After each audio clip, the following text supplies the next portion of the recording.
Assalamualaikum, anda sedang menonton Sekilas Fakta 12 November 2021 bersama dengan saya Nusha Mama Amin.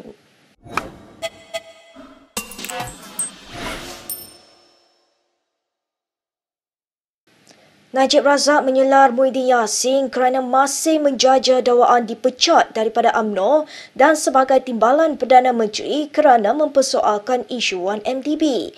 Bekas Perdana Menteri itu turut menyifatkan kenyataan Presiden Bersatu itu sebagai mengarut dan cerita dongeng. Menulis di media sosial, Najib berkata Muhyiddin sudah berkomplot dengan Mahathir sejak 2014 untuk menjatuhkannya. Katanya perkara itu diakui oleh anak Mahathir iaitu Mukhris di Mahkamah Tinggi Kuala Lumpur pada 13 Julai 2017 seperti yang dilaporkan media. Najib juga berkata Muhyiddin juga sebelum ini pernah mengkhianati bekas Perdana Menteri Abdullah Ahmad Badawi, Mahathir dan dia sendiri. Najib berkata keputusan memecat Muhyiddin merupakan keputusan sebulat suara Majlis Tertinggi selepas dia berkempen bersama DAP, PKR dan Mahathir dalam acara Selamatkan Malaysia pada Mac 2016. Perkara itu katanya boleh disahkan oleh ahli MT UMNO ketika itu termasuk Hishamuddin Hussein, Khairi Jamaluddin dan Anwar Musa. Terdahulu Muhyiddin dalam ucapannya semalam menyerang kepimpinan UMNO terutamanya pemimpin yang berdepan pertuduhan rasuah. Beliau turut membangkitkan insiden pemecatannya sebagai timbalan Perdana Menteri kerana membangkitkan skandal 1MDB. Bahawa situasi yang agak sebegitu buruk tak boleh dibiarkan dan saya memberitahu pada Perdana Menteri waktu itu bahawa ini tak boleh dibiarkan. Tetapi bagaimana yang saudara tahu, saya dipecat daripada timbalan Perdana Menteri. Tak apalah. Semua ini adalah takdir Allah Subhanahu wa ta'ala. Dia naikkan seseorang dan dia turunkan dan saya terima hakikatnya. Tapi latar belakangnya ialah kerana kita melihat kemungkaran berlaku. Presiden Bersatu itu juga berkata beliau juga boleh membalas dendam kepada UMNO di Johor susulan krisis politik di Perak melibatkan parti itu dan UMNO sebelum ini namun enggan bertindak sedemikian. Saya boleh bertindak sama untuk negeri Johor. Hanya dengan memerlukan 2 orang adun daripada Johor keluar. Maka tumbang kerajaan negeri Johor yang ada sekarang ini. Tapi saya fikir balik. Dahlah Melaka jadi macam itu. Saya macam ini. Takkan kita nak bertindak bodoh ataupun berniat jahat nak membuat masalah yang sama di negeri Johor. Bukan pada negeri saya. Tapi untuk memelihara maslahat dan kepentingan rakyat. Maka kita akan lakukan sebagaimana UMNO lakukan di tempat-tempat dan negeri-negeri yang saya sebutkan tadi. Sementara itu, bekas pengerusi CRMB Nazir Razak mendedahkan beliau pernah cenderung memberikan sokongan kepada PH berbanding Barisan Nasional menjelang PRU ke-14. Pendirian itu susulan munculnya skandal 1MDB di mana abangnya Najib Razak dilaporkan berkali-kali telah mengetepikan nasihat dan amarannya. Memperincikan perkara itu dalam memoarnya What's in a Name, Nazir berkata dia juga pernah berbincang dengan isterinya Azlina Aziz untuk mengumumkan sokongannya kepada PH secara terbuka. Sementara itu, Nazir turut meluahkan rasa kesal kerana membantu Najib menunaikan 4 cek berjumlah 25.7 juta ringgit bagi kempen pilihan raya umum ke-13.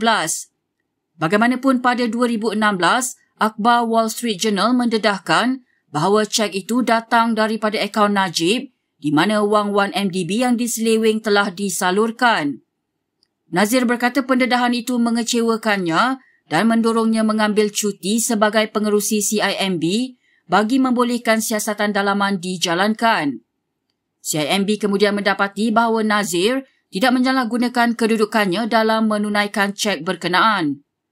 Nazir berkata isu 1MDB menjadi detik menyakitkan dan merenggangkan hubungannya dengan abangnya itu. Baik, berita yang seterusnya. Presiden PAS Abdul Hadi Awang malam tadi berkata parti itu menyertai PRM Melaka bersama Perikatan Nasional untuk membawa pembaharuan kepada Melaka. Ini kata Hadi selepas sekian lama Barisan Nasional yang ditubuhkan puluhan tahun lalu didapati memiliki pelbagai kelemahan. Bila Daching dah lama, ada kelemahan-kelemahan dia. Kita perlu buat perubahan. Kita buat Perikatan Nasional. Satu perikatan baru, mengumpulkan parti-parti yang tidak ekstrim, yang boleh bersatu, yang boleh bekerjasama. Dan kita cuba bertanding di Melaka bila ada peluang di Melaka. Untuk rekod, PAS dan Bersatu bakal bertembung dengan UMNO di 19 buah kerusi di Melaka susulan penamaan calon. PN juga bakal meletakkan 5 calon gerakan di mana 4 calon parti itu bakal bertembung dengan musuh tradisinya dari DAP dan MCA.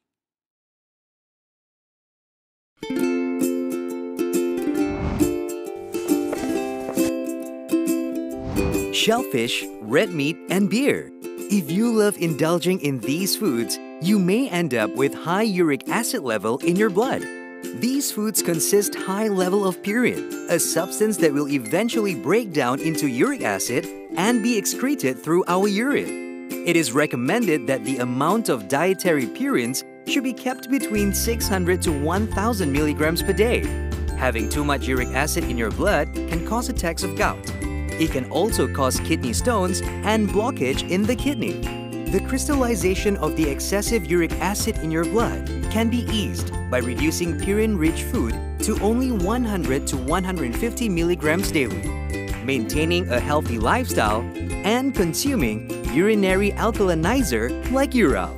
It consists of sodium bicarbonate, citric acid, and sodium citrate that increases the urinary pH and solubility of uric acid to prevent crystallization.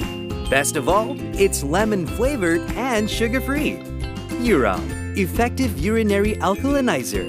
Neutralize your uric acid problem now.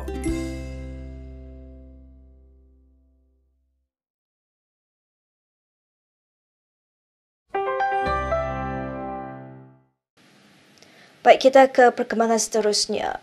Ketua Menteri Sementara Melaka Sulaiman Mat Ali menolak cadangan yang dibuat oleh Pengerusi Pakatan Harapan Anwar Ibrahim.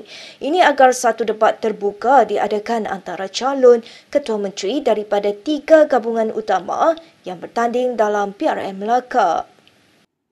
Sulaiman yang merupakan calon Ketua Menteri BN memberitahu Malaysia Kini dia lebih berminat untuk memberikan tumpuan kepada kempen PRN yang hanya berbaki 7 hari. Semalam Anwar mencadangkan satu debat terbuka diadakan di kaca televisyen antara calon Ketua Menteri PH Adli Zahari dan calon Ketua Menteri daripada BN dan PN. Kemarin Menteri Komunikasi dan Multimedia Anwar Musa berkata, kerajaan bersedia mempertimbangkan untuk memberi ruang kepada calon PRN Melaka termasuk dari pembangkang untuk berkempen menerusi saluran televisyen dan radio rasmi kerajaan.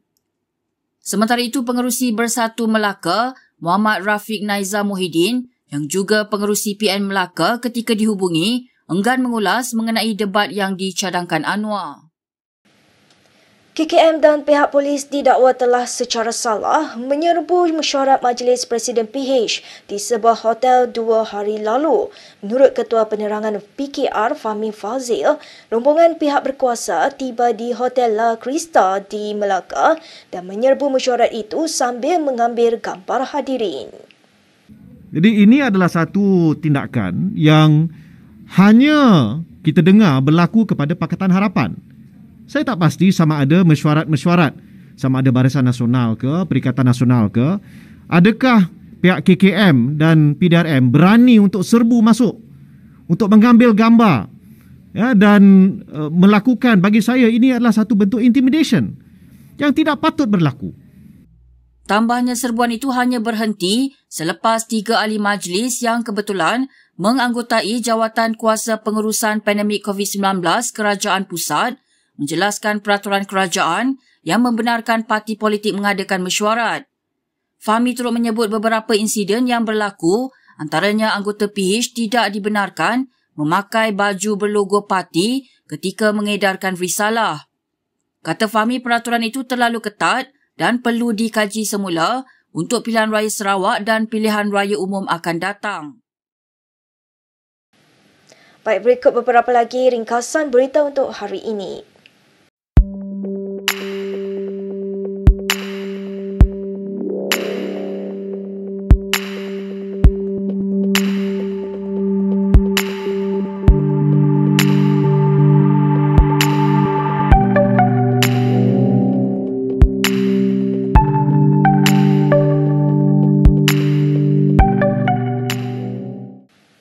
Baik, sekian sahaja daripada saya Nur Syah Muhammad Amin untuk sekilas fakta. Untuk lebih banyak berita, anda boleh melayari kinitv.com.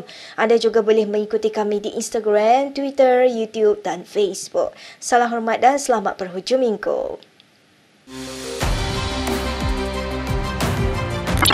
As the ministry responsible for driving our country forward through science, technology and innovation, the recognition of this award to companies, agencies and individuals who bring positive socio-economic impact to society is timely, as it can serve as the motivator for the industry, community and others to always be mindful of innovation, despite the unprecedented COVID-19 pandemic. This effort also complements the national development agenda based on the spirit of Keluarga Malaysia. Akhir kata, kepada para pemenang, remember this: you have knowledge, and when you practice knowledge, you will get skills. When you practice skill, you will get habits. And when you practice habits, you will get attitudes. And you practice attitude, you will get the right culture.